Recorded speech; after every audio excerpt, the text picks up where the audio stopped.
ঠাকুর মা স্বামীজির শ্রীচরণে ভক্তিপূর্ণ প্রণাম জানিয়ে আজকের নিবেদন গিরিশচন্দ্র ঘোষ স্বামী গম্ভীরানন্দ পর্ব 1।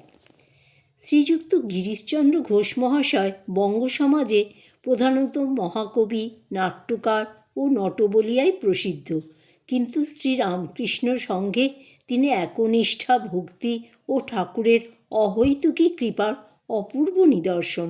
শ্রীরামকৃষ্ণকে অবলম্বন করিয়া গিরিশ জীবন যেমন মহিমণ্ডিত হইয়াছিল, গিরিশকে অবলম্বন করিয়া শ্রীরামকৃষ্ণের লীলাও তেমনি জীবকল্যাণে অপূর্ব স্ফূর্তি লাভ করিয়াছিল। গিরিশের জীবন বুঝিতে গেলে যেমন শ্রীরামকৃষ্ণকে বাদ দেওয়া চলে না, শ্রীরামকৃষ্ণের লীলা বুঝিতে গেলেও গিরিশের জীবন তেমনি অপরিহার্য। 1844 খ্রিস্টাব্দের 28 ফেব্রুয়ারি সোমবার গিরিশের জন্ম হয়। তাহার পিতা নীলকমল ঘোষ কলকাতায় 13 নং বসুপাড়া লেনে বাস করিতেন। গিরিশের প্রপিতামহ রামলোচন ঘোষ ওই বাটিটি ক্রয় করিয়া কলকাতায় স্থায়ীভাবে বাস করিতে আরম্ভ করেন। এই গৃহেই গিরিশের জন্ম হয়। নীলকমল সওদাগরী অফিসে বুককিপারের কার্য করিতেন। ওই কার্যে তিনি বিশেষ বুদ্ধিমত্তা প্রকাশ করিয়া সাহেবদের বিশ্বাসভাজন হইয়াছিলেন। সমসাময়িক দৃষ্টিতে তাহার উপার্জন মন্দ ছিল না। সাংসারিক বিচক্ষণতা, উদারতা, পরোপকার ও অন্যান্য সদ্গুণের জন্য তিনি প্রতিবেশীদের শ্রদ্ধা ও বিশ্বাসের অধিকারী হইয়াছিলেন। বৈষ্ণবকুল সম্ভূতা ভক্তিমতী জননী রায়মণীও অন্যান্য অশেষ গুণের সহিত বংশ পরম্পরায় ধর্মভাব পাইয়াছিলেন। তিনি ঠাকুর দেবতার কথা শুনিতে ও স্তব পাঠ করিতে ভালোবাসিতেন এবং বৈষ্ণব ভিখারি বাড়িতে আসিলে পয়সা দিয়া গান শুনিতেন। গিরিশের মাতুল নবীনকৃষ্ণ ভাবপ্রবণ, বিদ্যানুরাগী ও অধ্যয়নশীল ছিলেন এবং তর্কে ছিল তাহার অপূর্ব ক্ষমতা।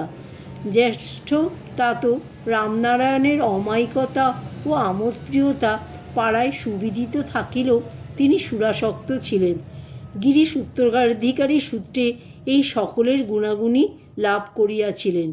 ক্ষুল্ল পিতামহীর প্রভাবও তাহার উপর অনেকখানি পতিত হইয়াছিল। পিতামহীর বর্ণনাভঙ্গিতে রামায়ণ, মহাভারত ও পুরাণের গল্প গিরিশের নিকট জীবন্ত হইয়া উঠিত। একবার শ্রীকৃষ্ণের বৃন্দাবন ত্যাগ করিয়া মথুরাগমনের চিত্রটি বৃদ্ধা এমন প্রাণস্পর্শী করিয়া তুলিয়াছিলেন যে গোপগোপীদের নয়নজল, প্রকৃতির মৌন কাতরতা এবং মা যশোদার ক্ষিপ্তপ্রায় হাহাকার উপেক্ষা করিয়া অক্রূর শ্রীকৃষ্ণকে বৃন্দাবন হইতে লইয়া গেলেন শুনিয়া কাতর কণ্ঠে বালক গিরিশ জিজ্ঞাসা করিলেন, শ্রীকৃষ্ণ কি আবার এলেন? পিতামহী বলিলেন, না। আবার প্রশ্ন হইল, আর এলেন না? না। তৃতীয়বারও অনুরূপ প্রশ্ন করিয়া এবং উত্তর পাইয়া কাতর হৃদয়ে বালক অন্যত্র চলিয়া গেলেন। সেই দারুণ বিরহ ব্যথা দূর হইতে 3 দিন লাগিয়াছিল। কোমল হৃদয় বালক সেই 3 দিন আর গল্প শুনিতে আসে নাই। গিরিশ ছিলেন রায়মণির অষ্টম গর্ভের সন্তান, তাই পাছে মায়ের দৃষ্টিতে পড়িয়া সন্তানের অমঙ্গল হয় এই ভয়ে জননী গিরিশকে কোনরূপ আদর করিতেন না। তবে জননীর স্নেহে তিনি যতটুকু বঞ্চিত ছিলেন, পিতার আদর ততটুকু অধিক পাইতেন। অতঃপর একটি ঘটনায় গিরিশ বুঝিতে পারিলেন যে তাহারই মঙ্গল কামনায় জননী এই অপূর্ব ত্যাগ স্বীকার করিয়াছেন। একদিন গাল ও গলা ফুলিয়া বালক গিরিশ জ্বরে অজ্ঞানপ্রায় হইয়া পড়িয়াছেন। সেই সময় রায়মণি নীলকমল বাবুকে ব্যাকুলভাবে বলিলেন, তুমি যেমন করে পারো বাঁচাও। অকস্মাৎ স্নেহের আতিশয্য দেখিয়া নীলকমল কারণ জিজ্ঞাসা করিলে রায়মণি বলিলেন, আমি রাক্ষসী এক সন্তান খেয়েছি, পাছে আমার দৃষ্টিতে কোনো অমঙ্গল হয়, তাই আমি একে কাছে আসতে দিতুম না। আমার হেলায় কত কষ্ট পেয়েছে, আমার বুক ফেটে যাচ্ছে। ইতঃপূর্বে 22 বৎসর বয়সে গিরিশের জ্যেষ্ঠ ভ্রাতার মৃত্যু হইয়াছিল।